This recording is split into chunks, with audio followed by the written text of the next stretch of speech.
Welcome to the Living Unconventionally podcast. My name is Chris Piak, and today, what do I have for you? I have something wonderful for you, because what do you need when you want to make a living, traveling the world, chasing your passions around the world? You need an income. And today we have someone here with us in this live Q&A who is helping people to get exactly that, who gives out huge amounts of money to random strangers that she meets over the internet. Is that a fair description, Maria? Yeah, that's exactly how I do business. Yes, and as my little side gig, I work at Jobatical, which is an Estonian startup company that specializes in helping people find jobs around the world. Which is the way by which you give out money to people. Yeah, so it's giving out money to people with that little extra step. Exactly. But an important and valuable step, because Jobatical is unlike the typical job search website. Yeah, and what we do at Jobatical is we remove a couple of these annoying little steps from the person who is looking for a job abroad. Like usually when you think, I want to live and work somewhere else, you have the whole world to trawl through. You don't know where to start. If you find a company, you don't know if they even hire from abroad. If you go to Jobatical, you can be pretty sure that the company that you're looking at is exactly looking for global talent. Most of them offer some form of relocation package, visa sponsorship, etc. So you already have that little security blanket of knowing that this is exactly the right place for you. Mm-hmm. You're based in Estonia, the company, but the jobs that you're offering, they are not just in Estonia. How many countries do you offer right now? Well, altogether, I believe we've had about 76 countries and territories. Right now, we're focusing mostly on Europe and Southeast Asia, with our biggest offerings being from Estonia itself, and then say Singapore, Kuala Lumpur, and then back to Europe. And some popular destinations would be Barcelona, Berlin, Finland. We have some things from Prague, pretty much all over the place. Mm-hmm. Out of curiosity, do you see differences in the locations that are most popular by international professionals looking for employment compared to places where significant or high number of employers are open to actually hire international professionals? That's an excellent question. I think there is a difference, but that gap is sort of closing in that people used to not really look further than, the big hubs, so the Silicon Valleys and the Londons of the world, because that's what you would think of when you thought of living and working abroad. But right now, because every country in the world basically is lacking talent, and so you have these new, exciting, perhaps unexpected destinations opening up, like Tallinn itself in Finland, that, people in Colombia maybe don't wake up every morning thinking, today's the day that I find my job in Estonia. But now we see that it is becoming a reality for some people. I think a part of what makes Jobatical so impactful is that we are helping close that gap. We're opening people's minds to these destinations that they might not have thought of before. Mm-hmm. Do you have a personal favorite story that you experienced in your time with Jobatical where unusual employee and employer found each other? Oh, I have so many, but the first one that jumps into mind is a story from Jobatical itself, because we use our own platform to hire, and so we know it works. We hired a customer success manager from Nigeria. Her story was amazing altogether. We flew her over within 2 weeks before she could even, say goodbye to her friends and family, really. She flew over from Lagos. One of her first impressions of Estonia and her Estonian colleagues was, am I doing something wrong? Is everybody angry with me? What is happening? We went out for drinks yesterday and now people are barely saying hi to me. And she was a little upset and worried about it, and we didn't know. And then when it eventually came up, we just talked about it and realized, no, nobody was angry. We're just Estonian. So there was this huge gap of expectation between how much interaction Estonians expect in the workplace versus how much your average Nigerian might expect. And it was this beautiful coming together of cultures, and stories like that we really hear a lot, and it always just makes me smile. Yeah, but when you're open-minded and you find ways to each other, that's the beauty about it. Yeah, exactly. I remember when I just moved to Estonia back in 2001. In the beginning, of course, I didn't speak Estonian.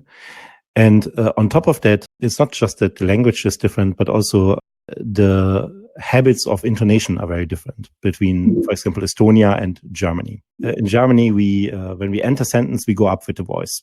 Or if you ask a question, we go up with the voice. The Estonians, they talk in a more flat way, which lead to really weird situations. So that someone would ask me something in Estonian, but because he would simply talk very flat, I would always wait for him to continue to talk. And he would wait for me to answer the question, So he was upset that I didn't answer. I was upset that he would simply stop talking to me. And it took about a year until I figured out what was going on. Yeah, we see a lot of similar things, like Estonians not really being into small talk that much. So if you ask an Estonian how they're doing in the morning, they will tell you how they're doing. They won't just go, haha, good, how are you? They'll just, oh yeah, so here's what's going on in my life. Because the question is a real question that expects an answer. Yeah, it's very similar to Germany, actually. So let's talk a little bit more about how Jobbatical can help our listeners to find a location-independent lifestyle. Because it's pretty scary when you are in a good job with a good salary in your home country where you lived all your life, and you dream about, seeing exotic places, traveling the world, having new experiences, to give up all of this security. And for many digital nomads, the way to do this is that at one point they have to start their own company. But that's not for everybody, because let's face it, not everybody has this entrepreneurial spirit, even though you nowadays need it actually in every job that you do. Two ways other than starting your own company, which we covered in the last episode of the Living Unconventionally podcast, is of course to find employment. And then either to find employment in a perfect world where you can work remotely, or you find employment in the country that you dream of right now. And then after 3 years, you take the next step in your career, move to a different country, and so on and so on. How can Jobbatical help us listeners achieve this lifestyle in both of these ways? So here's how Jobbatical can help. You go to jobbatical.com, you sign up, you fill in your profile as thoroughly as you can, because the better you fill it in, the more we know about you and can then recommend jobs that fit you. Now, Jobbatical works mainly with, I don't want to use the word permanent job, because there really is no such thing as a permanent job. We deal mostly with employers who are hiring for on-site. And the main focus of what we do is to help people physically move to the company that they're joining, because we believe that joining a team for at least some time is an enriching experience, unlike anything else you can do in your life. But having said that, we ourselves hire remotely, as do some of our clients on the platform. And we firmly believe and know for a fact, really, that remote work is a huge part of the present and future of the future of work. Do you see a trend there? Do you see any change in the relationships? How many jobs are opened remotely to compared to on location, or is it keeping stable, the relationship? For us, it's pretty stably right now, and has been for quite a while, in favor of relocation jobs, and that is a conscious decision, because of how we believe moving people around the world is an important part of what we do. And although we publish some remote jobs every now and again, and it's definitely worth keeping an eye out on remote jobs on Jobbatical, there's also employers who are listed as, hiring with relocation, visa sponsorship, and all that, but are actually open to at least some remote options. So I think that is something that people who are looking for remote work and might be struggling could really look into more, is find the company that you are really excited about, whether or not they list specifically that they offer remote options, and ask them about it. Because remote work is all about trust. And you got to be able to show the company that you can be trusted to get the work done remotely. Some companies might not be straight out the gate say, we do everything remote. But if you can prove yourself to be the right kind of person, they might be open to it. So, and very often, you start in a on-location job, and once, as you said, it's all about trust. Once they get to know you, they see how you work, and so they give you more freedom. It's just like everywhere, And plus, personally, to move towards a job in a foreign country is also a great way when you want to actually experience living somewhere compared to just being a tourist somewhere. Because it's very different if you actually live in the culture, deal with your local colleagues and so on and so on. Yeah, absolutely. And I believe there have been studies that show that the longer you actually stay in a so-called strange environment, the better it is for you. Because once you get over that initial culture shock and you really get settled in, that's where your brain really opens up to the new possibilities and things. So in an ideal world, everybody would live in a different country every, I don't know, say 2-3 years. Yeah, which is the normal rate also for how people change jobs nowadays. It's time where you stay 10, 15 years in the same company, they are over, basically. Yeah. Great. I was wondering, while you were talking, I talked about the experiences that I have helping international professionals find work in Germany, which is surprisingly extremely hard because we have a very illogical situation. On one hand, in Germany, there's now 1.5 million open jobs. So we could hire the entirety of Estonia and would still have jobs open to fill because our population is very old. But at the same time, employers are very reluctant to hire anybody who is not fluent in German. And when I say fluent, I really mean like C1 level. Professionally, I analyzed the complete German job market, and only 1% of companies in Germany hire in English. 1%. And if you look at those closely, very often it says, you need to be fluent in English and in German. From the data that you have at Jobbatical, what would be your advice for someone who might want to move to a different part of the world, who, for example, comes from the United States, comes from South Africa, comes from India or from Australia, and is looking to move to the European Union, for example? Are there countries where you feel like here it's significantly easier to get into a professional job as an international professional? And are there countries that you experience is very hard? You can probably tell from my facial expression already that this is a no-brainer. At least the first part is particularly welcoming of foreign talent. As a small country, like you said, Germany could hire literally all of us. We're a 1.3 million population country, and technology is advancing so fast, and Estonia is very fond of technology, that we want to do a lot, but we literally just don't have the people. So at government level, Estonia is very welcoming to foreign talent. We, in fact, in cooperation with a government agency called Work in Estonia, just launched Career Hunt, which is a recruitment campaign where developers and other tech people can apply for jobs at these amazing top shelf employers. If they are selected among, the top few, they get flown to Tallinn for a 5-day all-inclusive trip and then have face-to-face job interviews. And if sparks fly, they get a job offer. So this is like a prime example of a country that has its doors wide open, and it's really worth it. I know I'm biased too, but I'm also pretty realistic when I say that the opportunities are great. The companies that are hiring are awesome. We have Pipedrive, Taxify, TransferWise, these big names. Skype as well. Yeah, so there's a lot going on. So Estonia definitely tops the list for us. In terms of being difficult to get into, of course, you mentioned Germany, and we've had plenty of German companies who have been our clients on Jobbatical, theoretically very open to hiring from abroad, but could they maybe be German speakers? Yes. Oh, yeah. I do this job since 2011. I must have spoken by now. I stopped counting at 500 HR managers. So I'm now probably somewhere 700 or 800 or so. And every single conversation goes the same.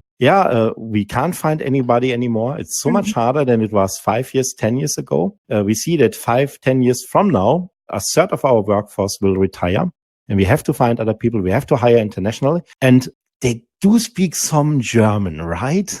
Mm-hmm. Because that's how the world works. You find someone in all of the world, you find someone who has the education you want, the work experience you want, the specialization that you want, who is also looking for a new job, who is also willing to relocate to a new country, who among these countries also is considering to move to Germany because the weather is so nice and the taxes are so low and the people are so friendly. And on top of that, of course, he speaks like C1 level German as well. Yeah, exactly. And that's where your funnel really starts to, you start to wonder, oh, where's that unicorn? Exactly. Exactly. And yeah. In Estonia, this is so much easier. What is the standard language for international companies in Estonia? It's English, almost surprisingly everywhere. Yes, shocking. Nothing has exploded. Everything's fine so far. So, if we can do it, of course, it's harder in a bigger country, in a bigger company. Estonians have the luxury of, we're kind of a sandbox. You can try out lots of small things, and so many startups are here. So, it's easy to start an international culture from scratch. Whereas if you have a company that you've already built and, oh my goodness, everybody speaks German, and bringing in that one English speaker is already going to throw a giant spanner in the works. So you got to understand it to a degree, but it's really not sustainable at all. And we're looking at crazy talent deficits globally. So anybody who wants to compete really needs to be open to hiring globally. Yeah. I think here in Germany it will take another 5 years because now the baby boomers, they start to retire just now this year. So in the next 10 years, 7 million people more will leave the labor market than young people enter it. 7 million. So at that point, either you adapt or the jobs and the companies also will go somewhere else. Because the customers are anyway long ago. They went to Asia and somewhere else. So. Yeah. Great. So we have Estonia with lots of wonderful opportunities, also a wonderful country to be like. If you love nature, if you love the open sea, if you love skies that have no limit, Estonia is the place for you to go. And I have a small feeling that my listeners at Living Unconventionally feel like, okay, this is not a fourth episode we do about Estonia, but hey, if you want to live location independently, Estonia really has a lot to offer to you that allows you this lifestyle. Which other countries can you recommend where you feel like, okay, there it's a little bit easier to get a foot in the door? An interesting example, I would say, is Finland, because Finland traditionally also has had quite a high barrier of entry because they also require Finnish for a lot of the jobs. What we see happening in Finland is the same thing that's kind of happening in Germany, that you absolutely need to bring people in. And Finland is sort of adapting to it and becoming wise to the fact that they need to be a bit more open about bringing in foreigners. So in Finland, we worked with this awesome music learning startup called Musician. And what they told us was basically there's one huge problem in this, particularly these smaller hubs like Tallinn and Helsinki, is that if you want to hire well, there's such a small pool that if you want to hire from your own city, you're going to have to poach talent from your neighbors. And that just leads to bad relationships. So to keep relationships between companies positive, that's already one reason why you have to start hiring globally. And Finland has a very, very vibrant game development scene, which is why, in particular, game developers and other developers are in such high demand.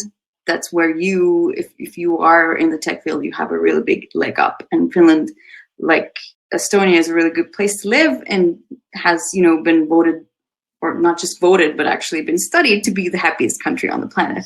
So, and that's despite it being, cold and Nordic. So, they must be doing something right. And then there are places like what we're seeing on Sabbatical in particular that have jobs, say, I already mentioned Barcelona, I think, and there's Prague. There's some exciting opportunities in the Netherlands and some even... if you go outside of Europe?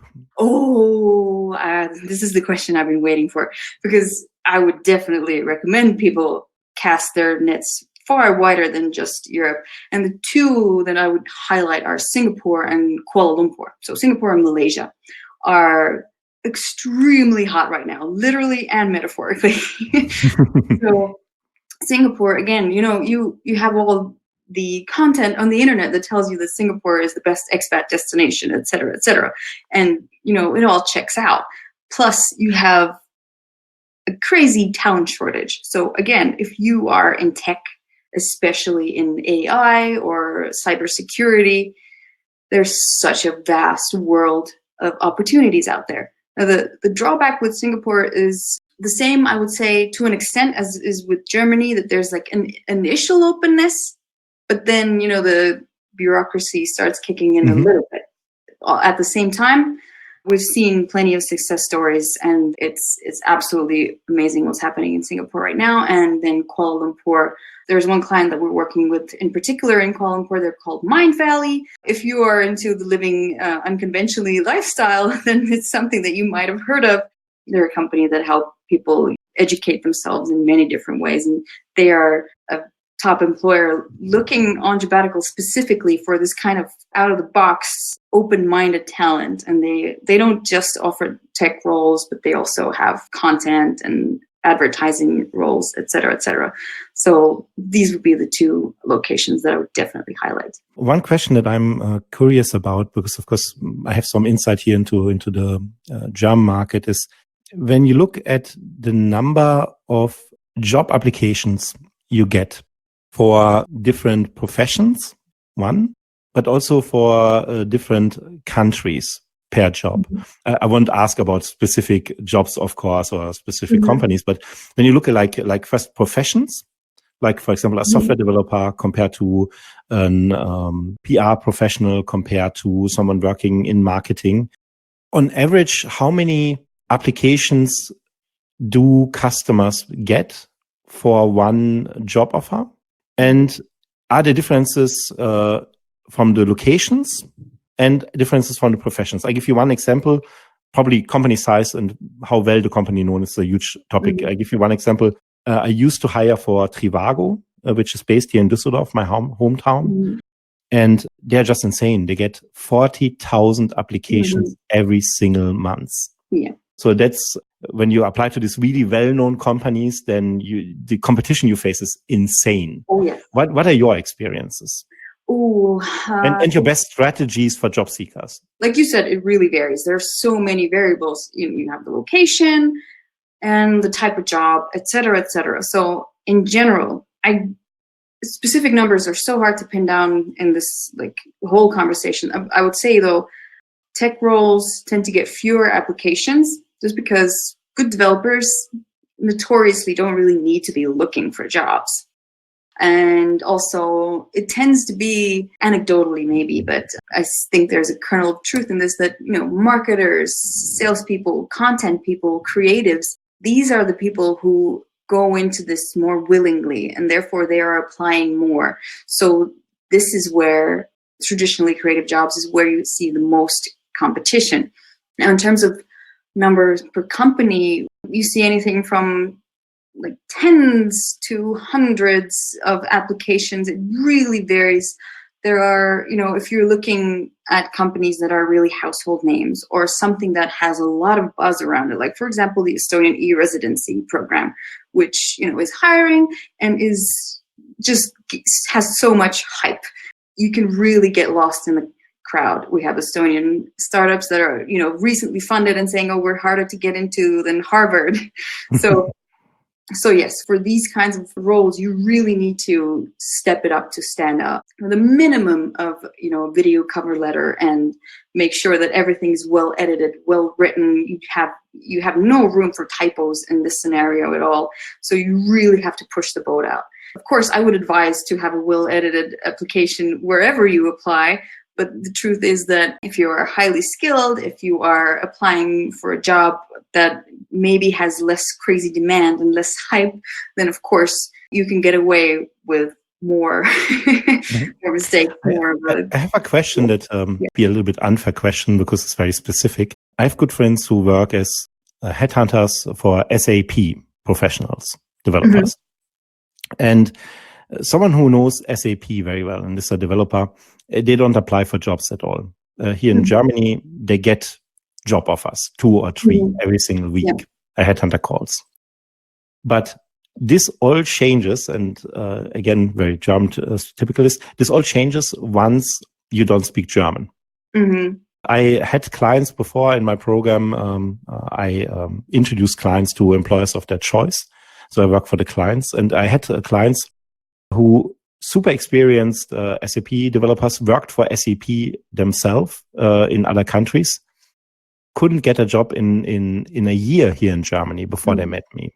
Would you recommend to this kind of professionals who tried one country that they had in their mind as a wonderful location where they want to live because of high living standards, and they tried for a year, they can't enter the market even though there is actual demand? How could they shift their orientation location-wide to other places that might be better for them? The most basic advice is literally just to keep an open mind, just to really consider anything as an option, because there's so many amazing places to live right now, and it doesn't have to be Germany, it doesn't have to be Silicon Valley, it doesn't have to be London. They're the Baltics, Tallinn, Riga, Vilnius. At first glance, someone who is, has their sights set really high might not consider these as options. But once you start looking into it, realize, wow, there's this amazing fintech company coming out of this small Baltic country, and they're doing really cool things. And if you get your foot in the door at that stage, the opportunities are endless, the possibilities are endless. So keep an open mind, consider locations that might not have occurred to you, ask around, Google anything, best places to live, best cities for such and such, and just talk to other people who have done it. Yeah. I mean, in general, the rule is always to go for the companies that you personally really love. And love not because they are brand names or they are hyped or so, but because you love their products. Yeah. Because then also you can apply and make a real case for why you want to work for them, because you really love what they do. Yeah, exactly. And the more you look around, the more research you do, the more you discover these companies, because there are the big names that everybody knows, but then there are the things that you don't even know that you don't know about. And then you find this company and you're, wow, I didn't know they existed, but I immediately want to work here. Yeah, I give a lot of talks at universities. And for fun, I always let people write down the 10 companies where they applied. Mm-hmm. There's a room full of students, and 80% will inevitably have the same company's name there, because they all apply to the big brand names. Mm-hmm. And then you go just a little bit, not very much, even below the top 40. You find companies who have thousands of employees, hundreds of millions of turnover, but because they are not in the consumer market, the names don't stand out that much. And you can have a great career there, and they have great benefits and growth opportunities for you. And Germany alone has 350,000 companies with more than 10 employees. So there's lots of opportunities if you look past the obvious. So let's go to questions. We have quite a lot of questions already to cover. First question comes from Victor. He asked Maria, what is the main difference between your job platform and a traditional headhunter? Well, the main difference is really, we're not really a headhunter. We're a tech platform, and we match you to the jobs. And also, depending on where you move to, we can also offer you relocation, immigration, plus, a post-move community. Right now, we've rolled all of this out initially in Estonia, because that's where we are physically, and that's where it's like our logical first step.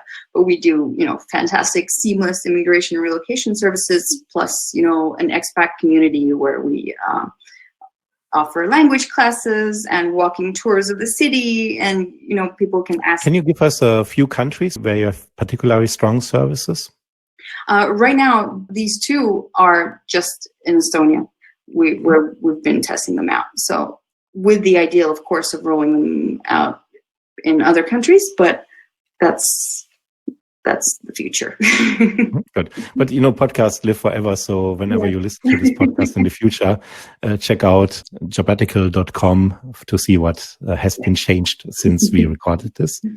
The next question comes from Rana. How do the payment, health insurance, and taxes work for remote jobs? I can answer that if you like.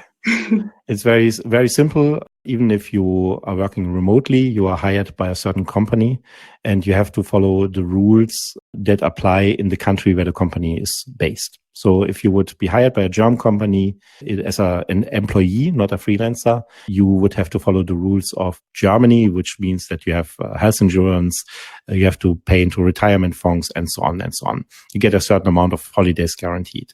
But that is always based on where the company is based, not you as a worker, unless the company sends you officially to a subsidiary in a different country.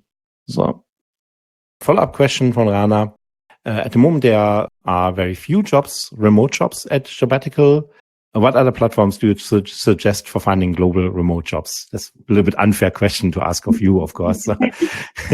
But first question, maybe you can answer, is it possible to search specifically for remote jobs at Jobbatical? Yes, literally, if you put remote in the search bar at Jobbatical, you get the remote jobs. I do believe we only have a couple at this time because the focus isn't really on remote jobs. But I would come back to quickly just to saying, don't limit yourself to just finding jobs that say that they're remote straight out the gate. Try to open a dialogue with the company if it's something that you would really be interested in joining. And just, of course, there are exhaustive lists of companies that only hire remotely. There are platforms like, We Work Remotely or remote.co where that can help you with remote work in particular. So just do research. That's really my advice for pretty much anything, is just invest a lot of your time into research. Yeah, there are not really a lot of websites with really a lot of this kind of jobs. There are simply not any available. I also constantly look for them. So next question comes from Dia. Isn't remote working already a norm in most companies you work with at Jobbatical? I think we answered that one. More or less, but not yet. But I think also because there are like levels of remote work. There's like full remote, you are completely location independent. And then there are companies that offer different, percentages or different options. Like you relocate to the company, but then at least some of your time you can work from anywhere. And this is pretty much what we do at Jobbatical. Is I work from HQ, but right now I'm in Latvia for a week, and some people find themselves in a different country, every couple of months. So there is definitely this I would say is almost becoming a norm, this increased flexibility. Yeah. In Estonia, it's even the government. We talked with Marilyn Luck in the last episode of the Living Unconventionally podcast. And she was at home when we recorded this because she's quite flexible in where she works. She doesn't have to be in the office at all times. So more questions. Von Uday. Hi, I'm a product manager. I don't see many remote positions open for product managers. Remote is a thema that is recurring here, I think. I want to know from your experience if the market is opening up for remote product managers these days. Aitäh! Tubli. The market is definitely opening up. Again, like I said, because product managers are in pretty high demand right now, especially in destinations that aren't the big famous places. And I do believe that with younger startup or hipper companies, there's much more room for negotiation. So again, if you see a job that isn't listed as remote, talk to them, come up with a solution that works for you. Maybe you work on site for some of the time, remote some of the time.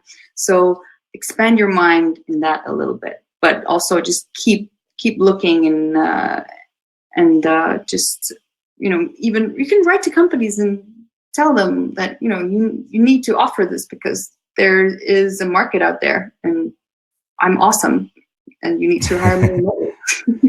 Yeah.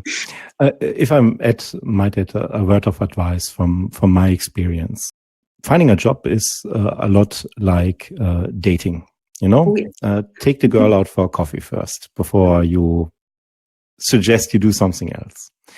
And the second thing is, if you really want to get this great job and get the ability to then move on to do this job remotely, I would use a two-step process. First of all, don't make it about yourself, make it about the company. Mm-hmm. Meaning, just like in a date, you don't win by telling the girl how wonderful you are, even though it's true. You win the girl by asking about her and what she cares about, what she dreams about, what are her wishes. Same with the employer. Use some time, be different than all the other candidates who just sent their job application. Use some time to try to reach out to the actual manager who is offering the job, ideally not HR, but the manager. And if you have a chance to talk to this person on the phone, on Skype, and there are ways how you make this happen that I teach in my course and in my work. If you get this person on the phone, then make it all about them and try to understand what is the biggest challenge that the employer is trying to solve with this job. Because no one is offering a job because you need a salary. They're offering a job because they want to achieve something. They have goals to achieve, deadlines to meet, problems to solve. So if you find out what the biggest problem is and why it is so important, and you can then explain, and you need to be able to actually explain it and not just propose that you can do it. If you can explain that you can do this job, get them the results that they want better than anybody else, and you can do it remotely, then as long as you deliver the results, why shouldn't they hire you? And I can guarantee you, I speak really with hundreds and hundreds of managers. The one thing I love to ask the managers always one question when I interview them. I always ask them, hey, you do this job for 20 years. You have seen lots of people come and go. If you go to the list of the people you experienced in this position and you rank them from the best people to the worst people, what did the best people do different than the rest?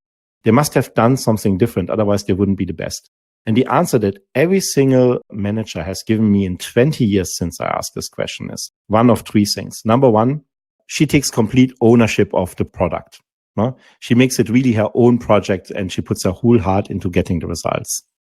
Number two, this is someone who is constantly educating themselves, constantly developing themselves, and I can see the progress that they are making. And number three, very simply, this person has my back. No? So, and you prove that you have all these three qualities by reaching out to the manager before you apply and ask, hey, what is it that you actually want to achieve and why it is so important? Mm-hmm. And when you can then go from your own work experience and share, hey, I worked for someone with a similar problem. This was the problem. This is exactly what we did. This was the outcome. Would this help you too? Then you are 80% there. And then to say, hey, by the way, if after 6 months of working for you, we go along very well, would you consider letting me work remotely? Mm-hmm. So that would be my advice. Yeah, that's great. Let's take 3 more questions before we finish up for today. Jackie asked, what if I want to work outside of the Southeast Asian region and not in the IT industry? How do I go on about that? Well, if you're not in IT, of course, it depends on what you do. And, Southeast Asia isn't the only place with jobs, of course. There are plenty of opportunities. We do work mostly with Europe and Southeast Asia, so that's where most of our experience is. But, the world isn't limited to this one job platform, although, we do want you on sabbatical. But just look at companies that do things that make you go, oh, wow, I wish I did that. Look at their openings, see what they have, and write to them. Even if they're not looking for something specific, many companies have an open application where you can just write in and say what you can do for them. You can, if you want to work in North America, for example, we all have heard how the United States is kind of shutting down, but at the same time, Canada is stepping up. Look into these things. Same with the UK. It was a complete whole other situation that merits its own podcast. But instead of London, maybe Dublin is stepping up. Some jobs are moving to Dublin. So just keep an eye on where jobs are moving, what is happening, and just put yourself out there. Invest in your own portfolio, your own profile, and establish your own voice of how you reach out to people who are hiring. Yeah, Canada, you mentioned just, I think 2-3 days ago, it was in the news that they will hire, 1 million people? No, 3 million people or so over the next years? Not hire, sorry, that they invite over 3 million people to move to Canada during the next few years because they understand the gap. And they are another country that has a very interesting startup visa and that isn't connected to the success of your company. So it's kind of like a no strings attached kind of entrepreneurial way through the door, so they are really also pulling out the stops and bringing in the talent, and they're famously diverse and welcoming. Mm-hmm. Last question from my side. We talk now mostly about professional jobs. What are about jobs that are, for example, in the healthcare industry, like nurses? I don't know if you experience the same. Every day I get letters from nurses, qualified nurses, looking for employment in the European Union. And in Germany, we cannot hire them because by law, you need to be able to speak B2 level German to work in Germany as a nurse. And you need to have a degree from a European Union university. Do you see any demand from hospitals, or are they not your audience at all?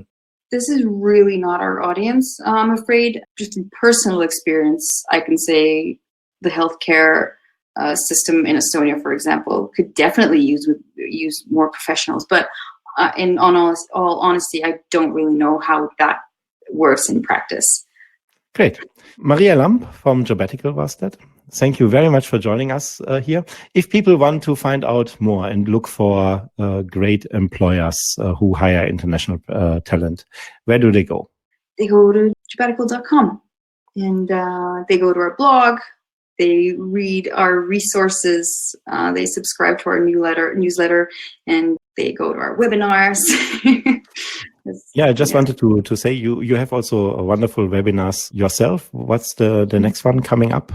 The next webinar is coming up next Wednesday, March the 6th. It's all about how to get a tech job in Estonia, in particular, where we have a special guest star from last year's Career Hunt program, who is from Argentina and got a job through Career Hunt and Jobatical in Estonia. So we will be hearing all about her experience and getting into detail on all that. Thank you very much, Maria Lamp. I'm Chris Piak, the host of Living Unconventionally. If you enjoyed this episode, if you want to listen more stories of adventurous, brave people who chase their passion around the world, I'm promise we are done with Estonia for the moment. The next few stories will again be wonderful people that we join on the travel around the world. Subscribe to this podcast wherever you listen, and we hear each other next Monday again. Bye-bye.